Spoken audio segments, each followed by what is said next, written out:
দেখেছো মা, আজকে কত চিংড়ি মাছ উঠেছে। শোন, একদম ছোট চিংড়িগুলো কিন্তু বাড়ির জন্য রাখবি। বাদ বাকি সব বাজারে নিয়ে গিয়ে বিক্রি করে দিস। হ্যাঁ, আমিও সেটাই ভাবছিলাম। লক্ষ্মীকান্ত তার সদাইয়ের দোকানে এখনো 200 টাকা বাকি। আজকে কিছু টাকা শোধ করে দিতে হবে। ঘরে কিন্তু চাল বাড়ন্ত, এ মাসের ওষুধগুলো কিনতে হবে। তুমি কিছু চিন্তা করো না মা, সব বন্দোবস্ত হয়ে যাবে। আমি বুঝি রে বাবা, তোর ওপর অনেক দায়িত্ব। কি করবি বল? তোর দাদা তো আমাদের দেখে না। জমি জমা বেচে তোর দাদাকে শহরে পড়তে পাঠালাম। সেখানে বড় চাকরি পেয়ে সে আমাদেরকেই ভুলে গেল। তার নাকি এ গ্রামে আসতে লজ্জা করে। এসব ভেবে আর কি হবে বলো তো? দাদা ওর মতো ভালো থাক। ও যদি আমাদের ভুলে ভালো থাকতে চায় তো থাক না। চিংড়ি মাছ বিক্রি করে আমাদের মা ছেলে ঠিক চলে যাবে। সে তো চলে যাবে, কিন্তু ও যেভাবে আমাদের ঠকালো সেটা ভাবলেই তো খারাপ লাগে রে বাবা। তোর জন্য তো আমি কিছুই করতে পারিনি, তাও তুই সব সময় আমার কথা ভাবিস। আমাকে দুবেলা ভাতের জোগাড় করে দিস। প্রয়োজন হলে নিজে না খেয়ে থাকিস, কিন্তু আমাকে একবেলার জন্য অভুক্ত রাখিস না। আর তোর দাদাকে দেখ, আমাদের এই ভিটেটুকু ছাড়া সব কিছু বেচে সেই টাকা তার হাতে তুলে দিলাম। সে শহরের বাবু হয়ে এখন বলে নাকি গ্রামে আসতে তার লজ্জা করে। আমাদের পরিচয় দিতে তার ইতস্তত বোধ হয়। ছাড়ো এসব, তুমি সাবধানে যাও। আমি বাজারে মাছগুলো বিক্রি করে আসছি।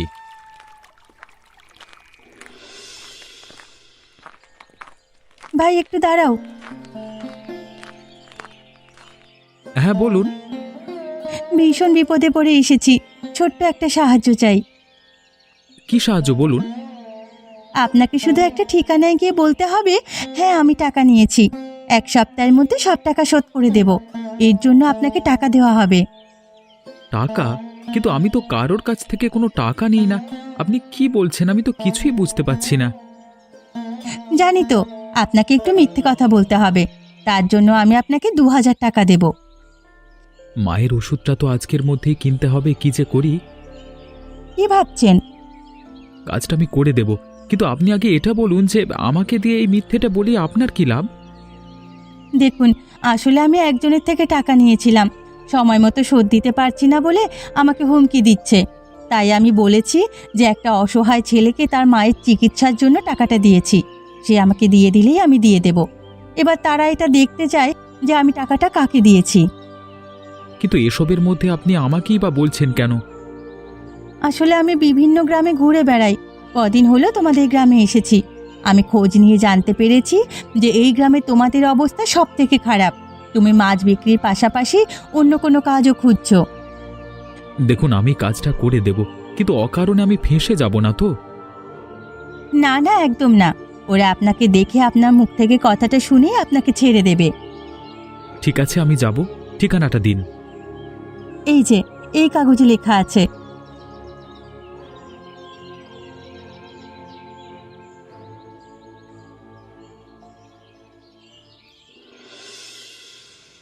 আসবো? ও বাবা, তুমি কি স্কুলের ক্লাসরুমে ঢুকেছো নাকি যে জিজ্ঞেস করে আসছো? আমার আড্ডায় একবার আসলে বাইরে থেকে কেউ ফিরে যায় না, বুঝলে? আমাকে গোপা দিদি এখানে পাঠিয়েছে। কি? তার মানে তুমি আমার টাকাগুলো নিয়েছো, তাই তো? হ্যাঁ, কিন্তু বিশ্বাস করুন, আমি 1 সপ্তাহের মধ্যে আপনার টাকা ফিরিয়ে দেব। এই 1 সপ্তাহের গল্প আমি অনেক শুনেছি, আর না, তুমি আজ থেকে আমাদের সঙ্গে কাজ করবে। এসব কি বলছেন আপনি? আমি তো এখানে কোনো কাজ খুঁজতে আসিনি। আপনি কি কাজের কথা বলছেন আমি তো কিছুই বুঝতে পারছি না। কেন, গোপা তোমাকে বলেনি আমরা কি কাজ করি? আপনি বারবার কি কাজ কাজ করছেন? আমি আপনার সঙ্গে কাজ করব না। কাজ তো তোমাকে করতেই হবে বাজাদান। আমাদের টিমে এখন মেম্বার অনেক কমে গেছে, তাই তোমাকে আমাদের হয়ে কাজ করতে হবে। আর নয়তো 2 দিনের মধ্যে পুরো 2 লক্ষ টাকা আমাকে এনে দিতে হবে, পারবে? 2 লক্ষ টাকা? এত টাকা আমি কোথায় পাবো? তুমি গোপার কাছ থেকে টাকা নিয়ে কি করেছো সেটা তো তুমি জানো। সময় মতো টাকা শোধ করতে না পারলে আমাদের সঙ্গে কাজ করা ছাড়া তোমার আর কোনো উপায় নেই। আমাকে যেতে দিন, দয়া করে আমাকে যেতে দিন। এ ছেলে কোথায় পালাচ্ছ? এ বিল্ডু, শিগগিরি ধরো কে বেড়াগে। এই সালা, কোথায় পালাচ্ছিস বে? তুই জানিস না এটা আমাদের এলাকা? যেখানেই যাবি আমাদের লোক তোকে ঘিরে নেবে।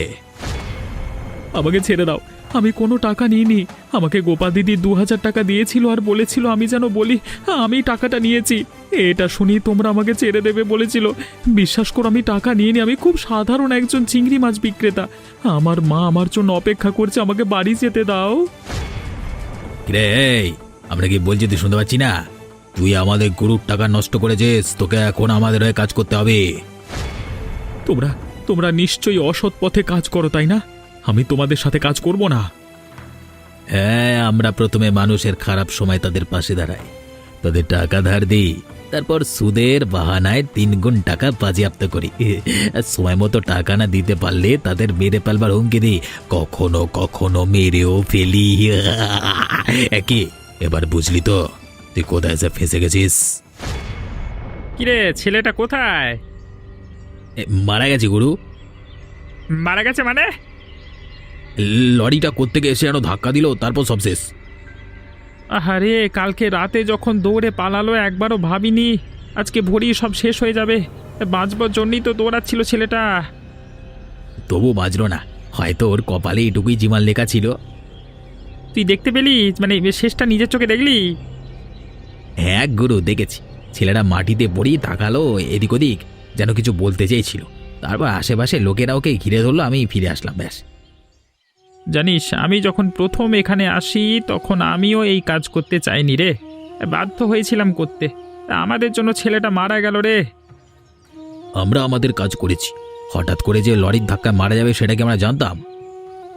জানিস, আমি যখন প্রথম এই কাজে ঢুকলাম না, আমি 500 টাকা পেয়েছিলাম। সেটা ছিল এক বড় নেতার বাড়ি ডাকাতির টাকা। মায়ের ক্যান্সারের চিকিৎসায় অনেক খরচ ছিল। ওর তো বয়সই কত হবে, 19-20, আমার বয়স ছিল 17।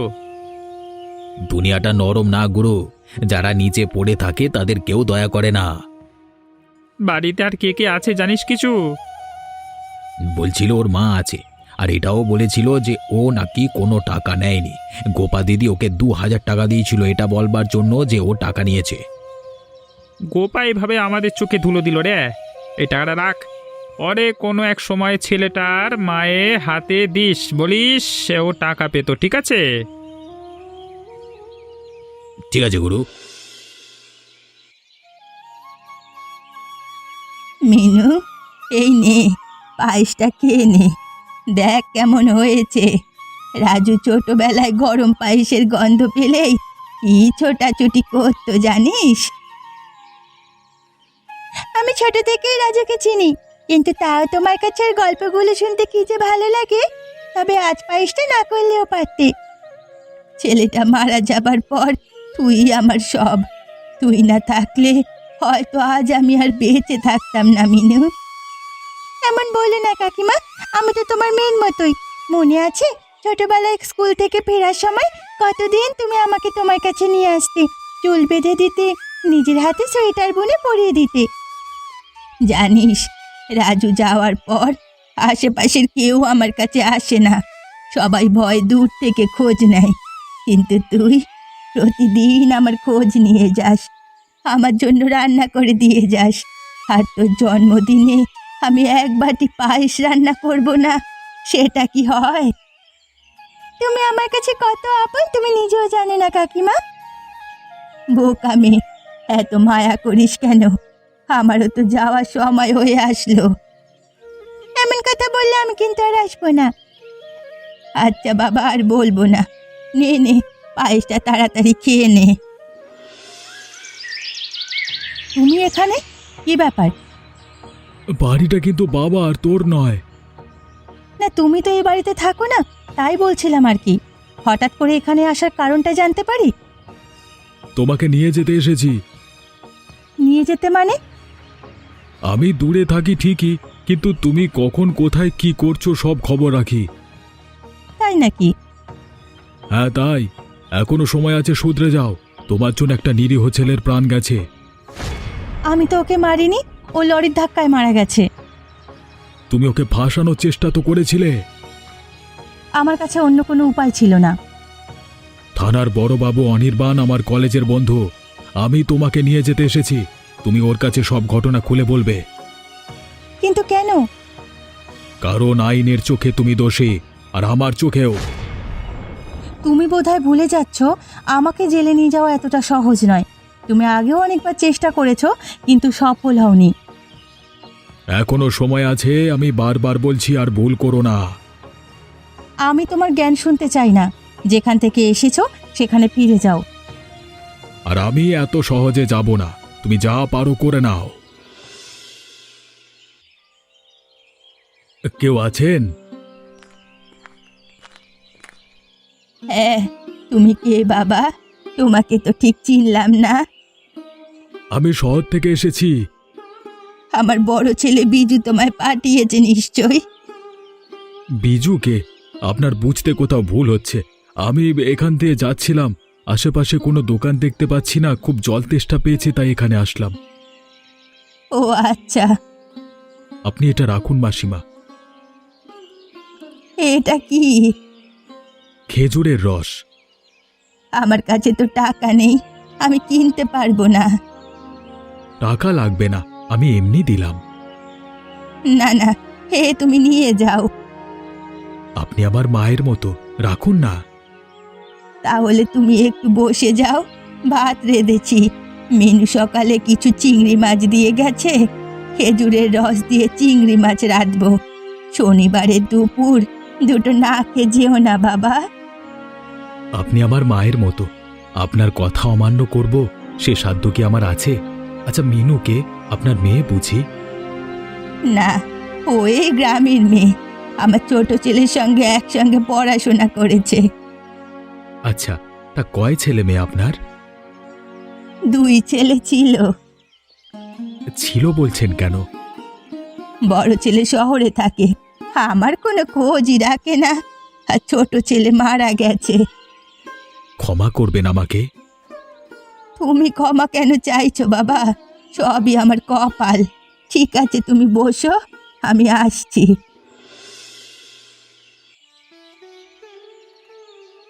এতদিন পর মনে হলো যেন মায়ের হাতে রান্না খাচ্ছি। কি যে ভালো হয়েছে মাসিমা, কি বলবো।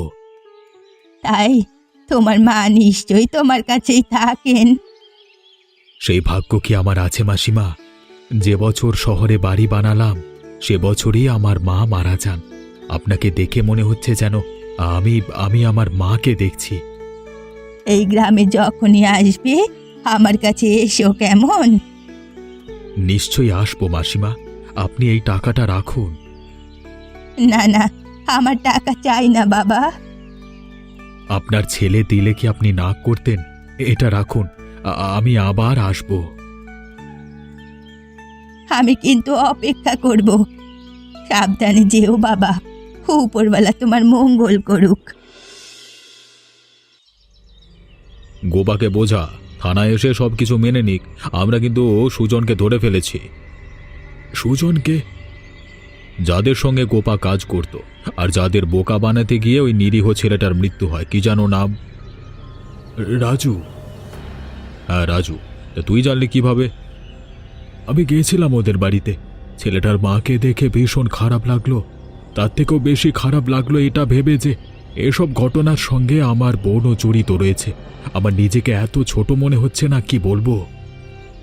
এতে তো তোর কোনো দোষ নেই, তুই কেন নিজেকে ছোট ভাবছিস? আমি যদি গোপাকে এখানে না রেখে নিজের কাছে নিয়ে যেতাম তাহলে হয়তো এমন হতো না।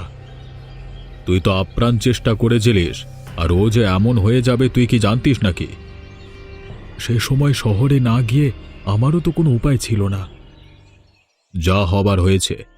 গোপাকে বোঝা, কারণ পুলিশ যদি প্রমাণসহ ওকে ধরে আনে তাহলে আমি চেষ্টা করে ওর শাস্তি কমাতে পারবো না। দেখি কি করা যায়। ও হ্যাঁ, আরেকটা বিষয় ভেবেছি। কি? আমি ঠিক করেছি রাজুর মাকে আমার সঙ্গে শহরে নিয়ে যাব। সে তো খুব ভালো ব্যাপার, কিন্তু উনি কি যেতে রাজি হবেন? দেখ, আমি যা বুঝলাম উনি ওনার বড় ছেলেকে ভীষণ চোখে হারান আর কি। কিন্তু ওনার বড় ছেলে ওনার সঙ্গে কোনো সম্পর্ক রাখে না, তাই বাকি জীবনটা উনি যদি আমার মা হয়ে থাকেন তো মন্দ কি, আমিও ওনার সেবা করবার একটু সুযোগ পাবো। আবার কোনো সাহায্য লাগলে বলিস, আমি সব সময় তোর পাশে আছি।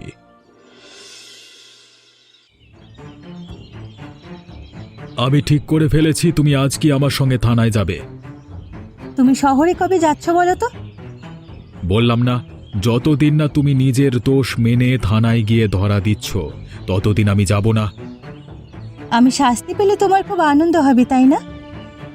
মনে আছে তোমার, ছোটবেলায় তোমার সামান্য হাত কেটে গেলেও আমার চোখে জল চলে আসতো, আর আজকে তাকিয়ে আমি থানায় কেন যেতে বলছি তুমি বুঝছো না? আমি চাই তোমার শাস্তিটা একটু কম হোক। এবার জেল থেকে ফিরলে আমি তোমাকে আমার কাছে নিয়ে যাব, তোমাকে আর একা রাখবো না আমি। আমি খুব খারাপ, তাই না দাদা? কি করব, আমি এখন এমনই হয়ে গেছি। সৎ পথ থেকে অসৎ পথটাই আমাকে বেশি টানে। ভুলটা আমারই, আমার উচিত হয়নি তোমাকে এখানে একা রেখে যাওয়া। কিন্তু তাও রেখেছ তো। আমি থানায় যাব না, পুলিশ আমার বিরুদ্ধে প্রমাণ জোগাড় করুক, তারপরে আমাকে নিয়ে যাক। এমন বোকামো করো না, আমি এই শেষবার বলছি, যদি তুমি নিজে থেকে থানায় না যাও তাহলে আমি এবার তোমার বিরুদ্ধে যাব। এমনিও তুমি আমার বিরুদ্ধেই রয়েছ। তুমি চুরি ডাকাতি ছিনতাইয়ের মতো খারাপ কাজ করেছো। হ্যাঁ করেছি তো। ওই ছেলেটা আমার জন্যই মরেছে আমি জানি, কিন্তু তাও আমি থানায় যাব না। আমি থানার বড়বাবু। গোপা, তুমি নিজের মুখে সবটা স্বীকার করলে, আর সেগুলো আমি রেকর্ডও করেছি। থানায় চলো। বাহ দাদা, এখানেও জিতে গেলে। তোমার আর মহেন্দ্রর সম্পর্কটা হার জিতের নয়। তোমাকে রক্ষা করা যেমন ওর দায়িত্ব, তেমন তোমার ভুলটাকে ভুল বলে ধরিয়ে দেওয়াও ওর দায়িত্ব। হ্যাঁ, এবারও ফিরে যাবে ও স্বপ্ননগরীতে, আর আমি ডুবে যাব অন্ধকারে, যেখান থেকে কেউ আমাকে বাঁচাবে না। কে বলল বাঁচবে না? আমি শুধু একজন পুলিশ নই, মহেন্দ্রর বন্ধুও। তুমি তোমার কর্মফল ভোগ করবে, তারপর আবার এক সুন্দর সকালে তুমি এই অন্ধকার থেকে আলোয় ফিরে আসবে, যেখানে সব কিছু আবার সুন্দর হবে। এসব গল্প বলে লাভ নেই, বাস্তব কতটা নিষ্ঠুর তা আমার জানা আছে। আমাকে থানায় নিয়ে চলুন।